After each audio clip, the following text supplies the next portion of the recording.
What's your plan here, boy?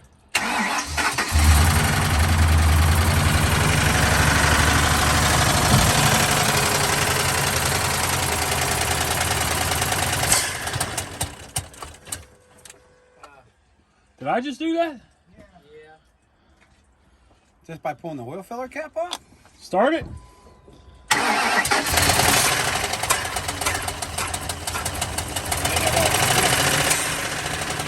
I know exactly what's the matter with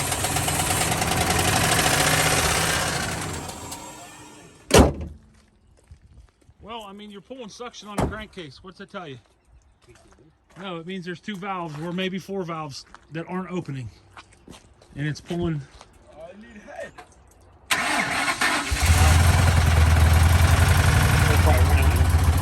I can fix it. I can fix that engine.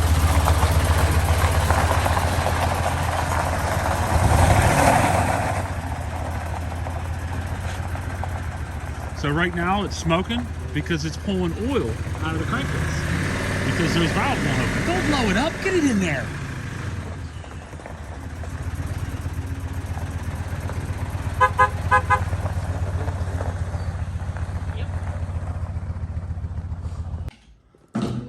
So hey KJ, What? you wanted to be a V10 owner, huh?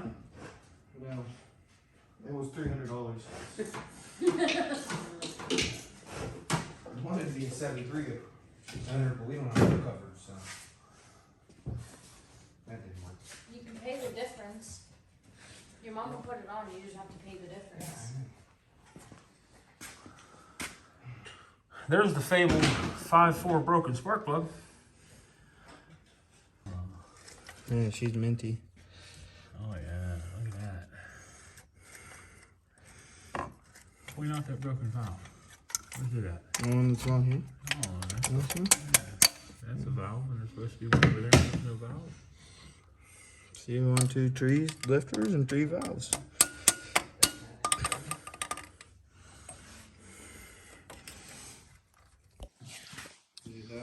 So yeah, broken valve.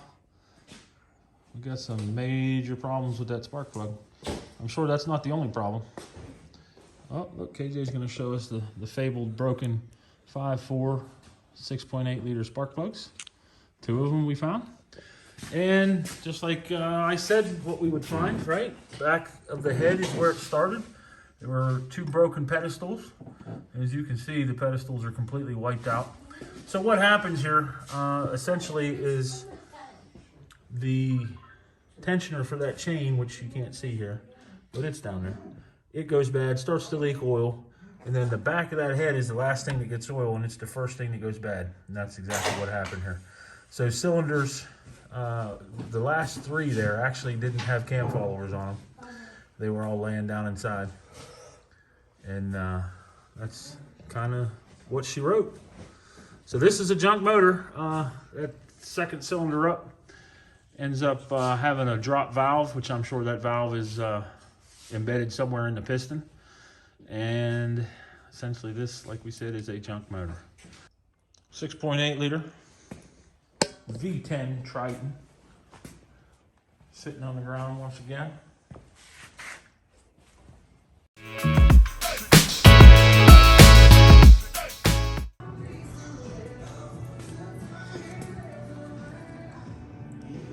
Whoopsie!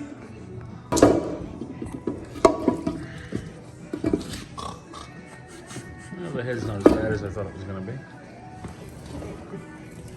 Number 4 cylinder dropped an intake valve, and now it's embedded in the piston. Looks like it tried to get through the piston twice. So that's the source of the vacuum leak and how it got into the engine and why the engine was smoking. Hole in the piston. Do it every time. And the interesting thing here, now looking at this head, that piston was firing what looks like pretty good. I'm sorry, that cylinder, this cylinder, I would say hasn't fired in quite some time. And these 2 up here look pretty wet. But that guy back there, yeah, he's been sucking wind for some time. And that's actually the one that, of course, we know that all of the cam followers fell out of. And those valves were not opening. You can see the broken spark plug left in there. That one and that one. The other ones all came out. But what's funny is the one that was ball busted up actually came out. Don't take the other side. Good evening, YouTube. Mongo's Garage back at you. Thanks for stopping by and visiting with us and hanging out here in the garage. Well, tonight we pulled down the 6.8 liter V10. This is the driver's side, cylinders 6, 7, 8, 9, and 10 from the front to rear there. They all look pretty good. Number 8 was the best burning of the bunch on this side. It actually was the cleanest. As we come over here and we look at the passenger side, which is respectively number 1, 2, 3, 4, and 5, you can see there that number 4 was not very happy. In fact, number 4 has a couple holes in the piston, 2 exactly, to be sure. And what happened there was that valve that fell. Like we said, this is what's left of it, so you can see it actually fits in there. Nice and neat, and that's where it actually was. But it also fits in there. So yeah, it poked 2 holes in the piston. The valve stem itself is obviously not on the valve. So what causes this? Yep,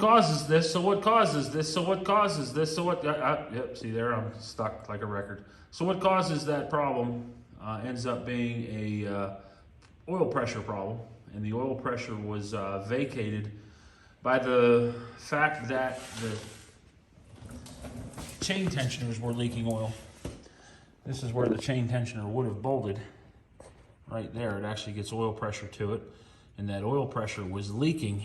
You can't see here, but it was leaking by right through here. And when that oil pressure leaks through there, the back of the head starves for oil. And it eventually tears up the pedestals like we saw. And those pedestals being tore up allows excessive valve lash and the cam followers to fall out. And once the cam followers fall out, well, it allows things to happen. And what happened here was that intake valve ended up falling out and getting stuck in the piston and beating around in there.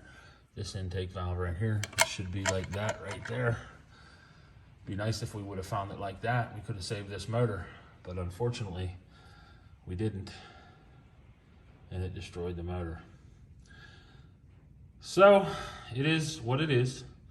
6.8 liter Fury. This one's junk. Well, it's not really junk. You could probably replace that piston. Find a right side head.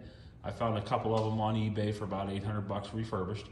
Throw a head on it, put new chains, new tensioners, of course, on the front of it, put it all back together, and you probably would be okay, but, you know, at some point, you actually have to just call a spade a spade. By the time you get done buying a piston, you know, if you put that piston in there, what are you going to really do? You're going to have 1 new piston in amongst 10, so, I mean, it could be cobbled together if you would, and I know a lot of guys that would cobble it together just to get it going again. But it's not the right thing to do. Of course, the right thing would be to pull the whole motor down and rebuild it, send the block out, have it cleaned up, probably machine the surfaces, get them all flat again. Have the heads gone through, both left and right head. Obviously, this one needs a new right head, but that left head actually looked good when we pulled it off. Everything up underneath of it looks good, but there's a glut of left heads on the market, but there's not enough right heads, specifically because of the problem. And like we were talking about earlier, this truck did have the fabled broken spark plugs. That's one of them there. I tried to pull it out from the bottom, but it wouldn't budge. And that's another one there. So, yep, that's the broken spark plugs in the 5, 4, 6, 8, same thing. Which, this is a 2005. They were supposed to have had that problem fixed by then, but evidently they did not. I actually think that those may be the original spark plugs. This truck was a municipal truck. It was a plow truck pretty much all its life. And I do believe, from what Kenneth was telling me, that the truck itself had 6,000 hours on it and 129,000 miles. Now, in retrospect, KJ's truck, the one that hit the tree, has 128,000 miles on it. and only 3,000 hours. So this truck ended up with twice the hours on it. So if you really want to think about it, there's a lot of idle hours there, and those idle hours are going to add up, and the truck really probably on the meter should have about 260,000 miles on it. So you're looking at an engine that has run long enough to run 260,000 miles down the road. And actually the cylinders, they don't look too bad. I mean, they're shiny, the crosshatch is all gone, but there's no ridge built up. You know, you could probably dingle ball home those and get a new set of rings to seal right to them. But like I said, what do you call, you know, too much is enough.